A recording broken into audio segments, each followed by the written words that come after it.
16वां बाब। हाजरा और इस्माइल। और अब्राम की बीवी सारी के कोई औलाद न हुई। उसकी एक मिस्री लौंडी थी जिसका नाम हाजरा था।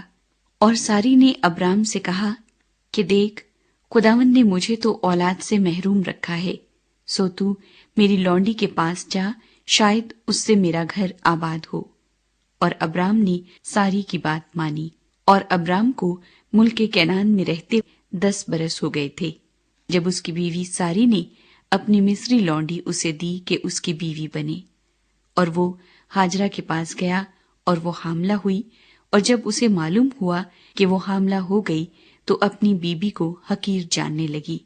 तब सारी ने अब्राम से कहा कि जो जुल्म मुझ पर हुआ वो तेरी गर्दन पर है। मैंने अपनी लौंडी तेरे आगोश में दी, और अब जो उसने आपको हामला देखा तो मैं उसकी नजरों में हकीर हो गई। सो खुदावंद मेरे और तेरे दरमियान इंसाफ करे। अब्राम ने सारी से कहा कि तेरी लौंडी तेरे हाथ में है, जो तुझे भला दिखाई दे सो उसके साथ कर। तब सारी उस पर सख्ती करने लगी और वो उसके पास से भाग गई। और वो खुदावंद के फरिश्ते को बियाबान में पानी के एक चश्मे के पास मिली। ये वही चश्मा है जो शोर की राह पर है। और उसने कहा, ऐ सारी की लौंडी हाजरा, तू कहाँ से आई और किधर जाती है? उसने कहा कि मैं अपनी बीबी सारी के पास से भाग आई हूं। खुदावंद के फरिश्ते ने उससे कहा कि तू अपनी बीबी के पास लौट जा और अपने को उसके कब्जे में कर दे। और खुदावंद के फरिश्ते ने उससे कहा कि मैं तेरी औलाद को बहुत बढ़ाऊंगा, यहाँ तक कि कसरत के सबब से उसका शुमार न हो सकेगा। और खुदावंद के फरिश्ते ने उससे कहा कि तू हामिला है और तेरे बेटा होगा, उसका नाम इस्माइल रखना, इसलिए कि खुदावंद ने तेरा दुख सुन लिया।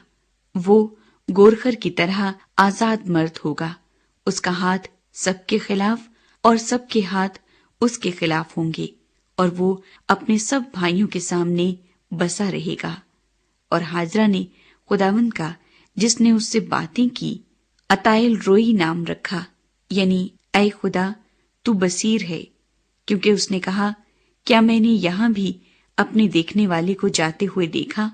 इसी सबब से उस कुएं का नाम बीर लही रोई पड़ गया। वो कादेस और बरिद के दरमियान है।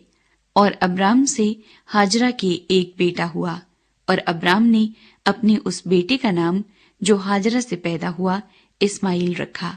और जब अब्राम से हाजरा के इस्माइल पैदा हुआ तब अब्राम 86 बरस का था।